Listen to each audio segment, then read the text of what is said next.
الرحيم. السلام عليكم ورحمة الله وبركاته.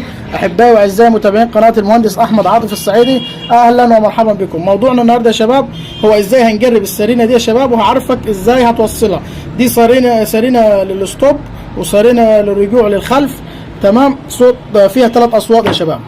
تمام، ركز معايا كده. أول حاجة هنسمع صوتهم، بعد كده هعرفك إزاي توصلها. ماشي. أول حاجة يا شباب، ده الطرف السالب معانا، معايا سلكين أهو، كهرباء وأرضي، سالب وموجب. ده الطرف السالب معايا هثبته ايه كده اهو. تمام، دي تجربتها يا شباب. وده صوت، تمام، وده صوت يا شباب. ده يا شباب كده ايه الرجوع للخلف، وده ايه، وده بتاع الستوب. تمام، دي 3 اصوات. ازاي بقى اجيب الصوت التالت؟ نفترض ان انا دايس فرامل اهو او راجع لورا، قمت ايه دوست فرامل، هقوم ايه وموصل يديني الصوت التالت ده.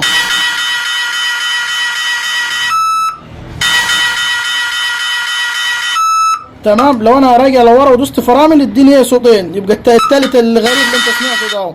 يبقى دلوقتي يا شباب احنا سمعنا صوتها وعرفنا نجربها ازاي. ده يا شباب الطرف الاسود هو طرف سالب، هيركب مثلا في جسم العربيه او في عروه كده، من احنا بنثبت السرينه بالشكل ده كده اهو. تمام، هيتفضل معانا الطرفين دول، اديهم كهرباء منين يعني؟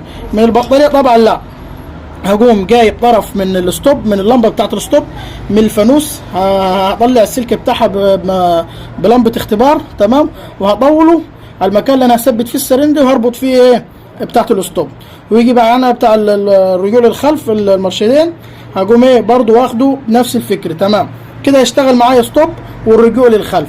لو انا اشتغلت الاثنين مع بعض زي ما وريتك دلوقتي، هيشتغل الصوت الثالث معاني اهو كده. ايه، ثبتنا السالب، ده الرجوع للخلف، وده مثلا الستوب، على حسب ما ايه، على حسب النغمه اللي انت محتاجها. تمام، اقوم مشغل 2 مع بعض، يعني انا دوست فرامل وراجع لورا، هيقوم يديني الصوت التالت ده. اظن الفيديو بتاعنا واضح وسهل وبسيط جدا. لو استفدت منه ما تنساش تدعمني باللايك والاشتراك.